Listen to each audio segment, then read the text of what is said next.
खुशनसीबी।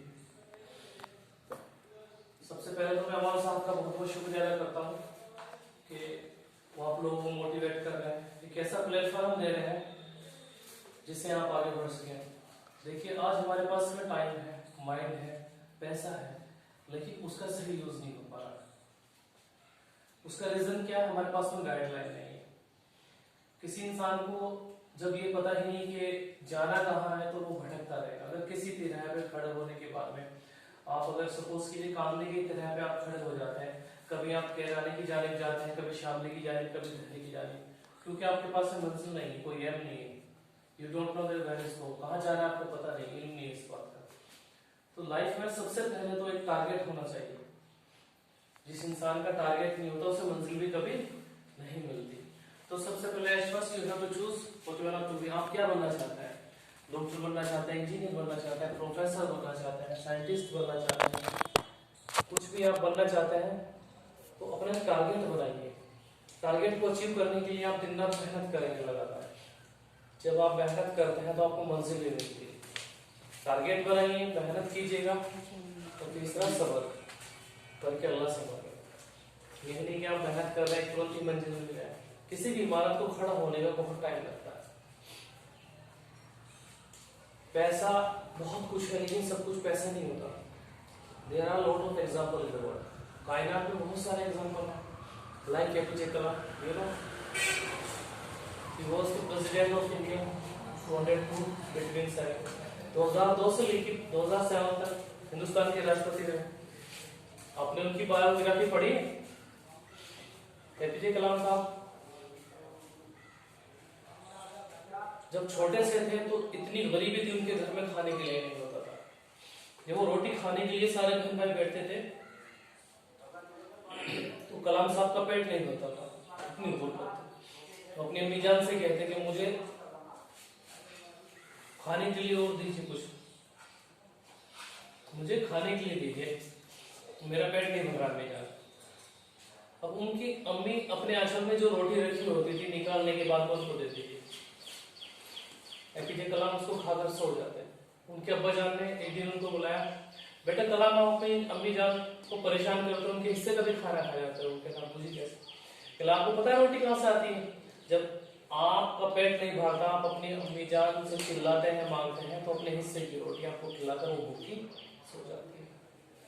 तो एपीजे कलाम साहब पूरी रात सोए नहीं, आंखों में आंसू रहे कि हम इतने गरीब नहीं कि 2 टाइम की भी रोटी हमें मैसर नहीं है। तो पूरी रात सोचते रहे कि रोटी कहाँ से आएगी, कहाँ से आएगी। अगले दिन खड़े हुए, चप्पल नहीं थे पैरों में, साइकिल लेके दौड़े, लोगों से कंफर्म करा भाई रोटी कहाँ से आती है, रोटी पैसे से आती है, पैसा कहाँ से आता है, पैसा कहाँ से आता है। तो एपीजे कलाम साहब ने पूरे शहर में विजिट किया, उनको अखबार बेचने का काम किया। एक ऐसा बंदा जो अखबार बेचा करता था, एक ऐसा बंदा जिसके पैर में चप्पल भी नहीं हो करते थे, हिंदुस्तान का राष्ट्रपति बना। क्या बना? राष्ट्रपति, president of India, first person, सबसे बड़ा पदाधिकारी राष्ट्रपति होता है हमारे देश का। समझ रहे आप? एक ऐसा बंदा जिसके पास रोटी नहीं थी, चप्पल नहीं थे पैरों के अंदर।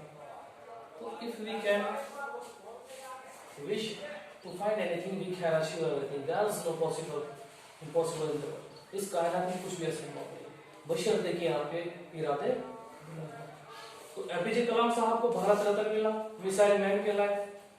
शूल, अग्नि, पृथ्वी, नाग, कई तरह की मिसाइलों को उन्होंने इन्वेंट किया और हिंदुस्तान को सुपर पावर बनाया। एपीजे कलाम साहब मुस्लिम थे, गैर मुस्लिम नहीं थे, मुस्लिम थे। हमारी थिंकिंग क्या है कि हमें जॉब नहीं मिलती। मानता हूँ कुछ भेदभाव बचपन से मेरे साथ भी होता है, लेकिन कुछ हद तक अगर हमारे पास में कुछ पाने के लिए हमारे इरादे बुलंद हैं तो हम हर चीज पा सकते हैं।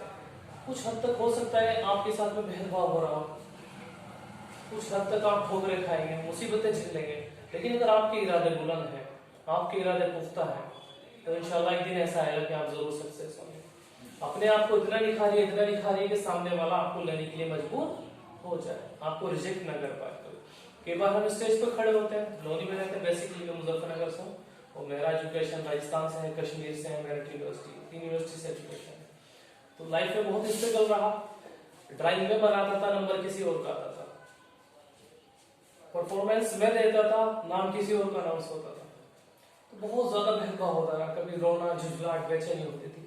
लेकिन उसके बाद क्या सोचते, नहीं यार आगे बढ़ना है, इतना एफर्ट करना है कि ये लोग हमें लेने के लिए मजबूर है।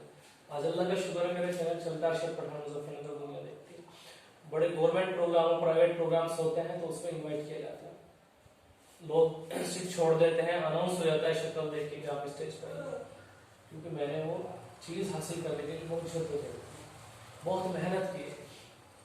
आप इतने टॉप के प्लेयर्स बनिए, इतने टॉप के आप प्रोफेसर बनिए, डॉक्टर बनिए, इंजीनियर बनिए कि सामने वाला आपको लेने के लिए मजबूर हो जाए, अपने अंदर इतना टैलेंट है।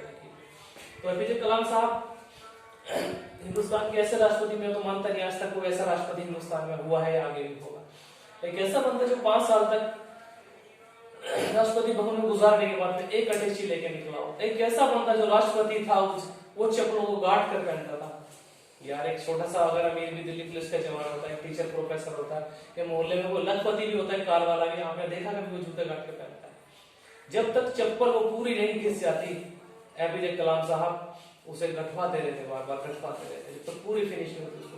यार राष्ट्रपति थे, क्या कमी थी उनके लिए? वो किसी कंपनी को एक कॉल करते, कोई कंपनी वाले तुरंत ब्रांड एकदम लेकर आते उनके लिए, अपने एडवर्टाइजिंग की साइन कर देते तो कंपनी चल जाती। एक ऐसा बंदा जो बड़े बड़े प्रेसिडेंट, राष्ट्रपति, बड़े बड़े लीडर्स उनकी शक्ल देखते हुए सीट छोड़ के खड़े हो जाते थे, उनको वेलकम करने के लिए अमेरिका, लंदन, पेरिस जैसे देशों के अंदर लाइन लग जाती थी। क्यों? बंदे में टैलेंट था, बंदे में टैलेंट था, बंदे ने मेहनत की थी। मुसलमान थे, किसी ने नहीं रोका, कोई टैलेंट आ गया। एपीजे कलाम साहब मुसलमान थे, हामिद अंसारी वाइस प्रेसिडेंट मुसलमान थे, सानिया मिर्जा खेलती है, टॉप की प्लेयर है हिंदुस्तान में, कोई लड़की आज तक फर्स्ट रैंक में नहीं पहुंची डबल में। सानिया मिर्जा के मुकाबले आज तक 20 सालों में कोई हिंदुस्तानी लड़की आजादी के बाद से इतनी बुलंदियों पर नहीं पहुंची। पूरी दुनिया में फर्स्ट रैंक में बैडमिंटन में तो है, पीवी सिंधु, साइना नेहवाल, गोपी चंद, लेकिन टेनिस में कोई भी नहीं है। वो भी मुस्लिम थी, उसे तो किसी ने नहीं रोका। तो सबसे पहले तो थिंकिंग ये चेंज करनी पड़ेगी। बहुत से लोग सोचते हैं मुसलमान है, हमारी जॉब नहीं लगेगी, हमारे साथ भेद होता है। नहीं, ऐसा कुछ नहीं है। मैं आपको एक एग्जांपल बताना चाहूंगा।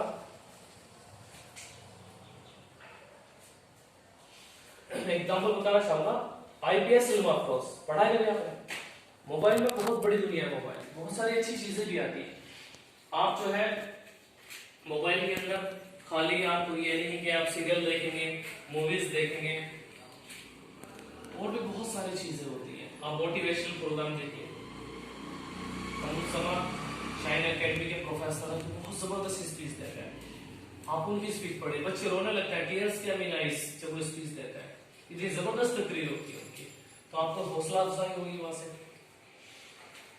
तो आप लगातार जब मेहनत करेंगे, टारगेट बनाएंगे, सब्र करेंगे, अल्लाह आपकी मेहनत को नहीं रखेगा। अब देखिए मैं एग्जांपल देना चाह रहा हूँ, इल्मा अफरोज, शी इज आईपीएस, वो आईपीएस है। आईपीएस जान तो आईएएस आईपीएस सबसे बड़ी सर्विस होती है हिंदुस्तान की, समझ रहे हैं आप?